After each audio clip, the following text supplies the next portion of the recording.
Hello and welcome to the first episode of the R50 Marathon. 50 years ago today, this album blessed us all.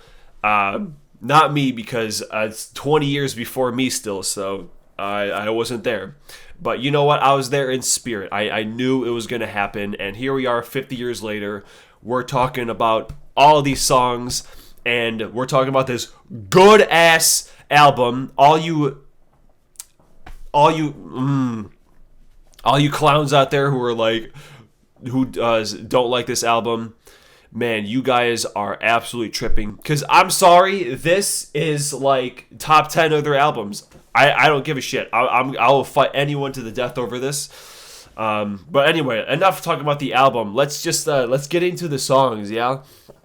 Okay, so in last place, we are going to have Here Again. And this is just too long, man. It's so long. For being the longest song on this album, it really doesn't go anywhere. You know, like the descending chords are decent. The chords are alright. Solo's solid. I don't know. Like, it's always been a skip for me. And really, I just never got into the song. And then up next, we have Before and After. And did you notice what these two songs have in common? Yeah, they're both the clean songs. At least for a little bit. Because I always forget how good this song kind of is, because the first 2 minutes are just so lame.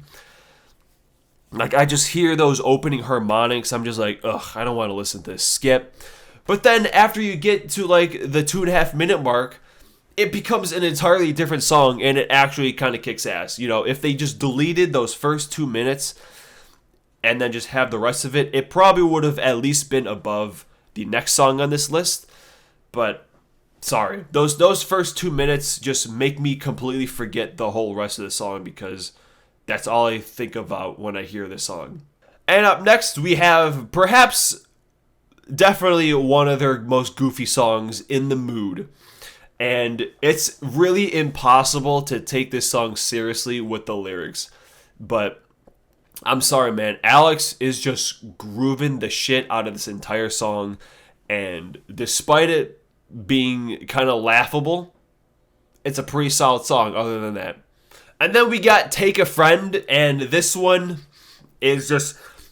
You're gonna hear me say groovin' a lot in this video, because every damn song on this album is pretty damn groovin'. And this one is just, it's just like short, sweet, groovy as hell, catchy. It's catchy. And that's pretty much it. It's just a solid song on this album that just, it's just there, and it's there to kick ass. And up next we have the opener, Finding My Way. And I really like the pull-off main riff. It's a very fun riff. And then, you know, the vocals coming in like, ooh, yeah, finding my way. And then every single time it happens, it gets more and more intense. And by the time you get to the end, where he's like screaming it, it's just fucking great. Just a really good song.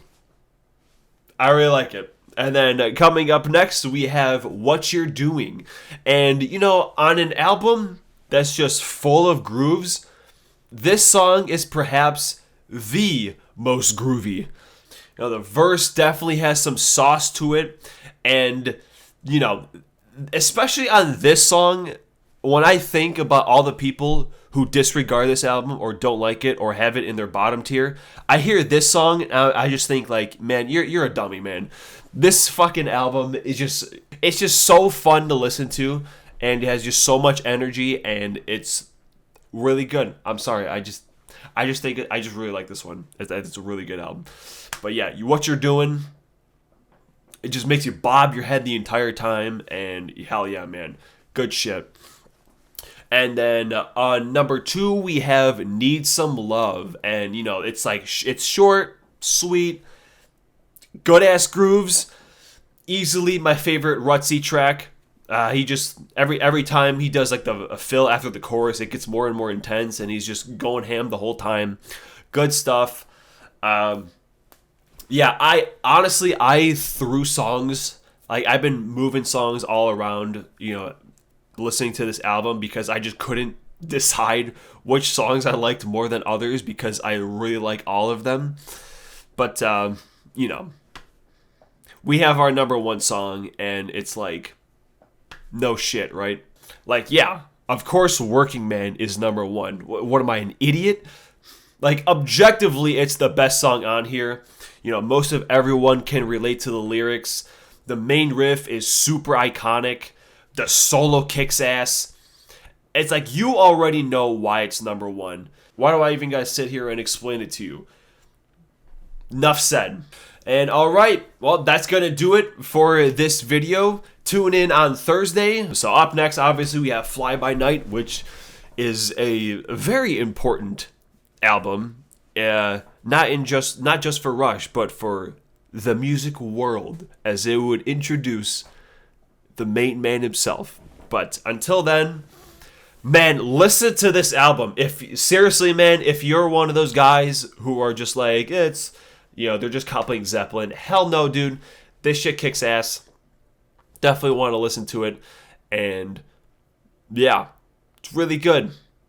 I'll see you on Thursday with the good old owl.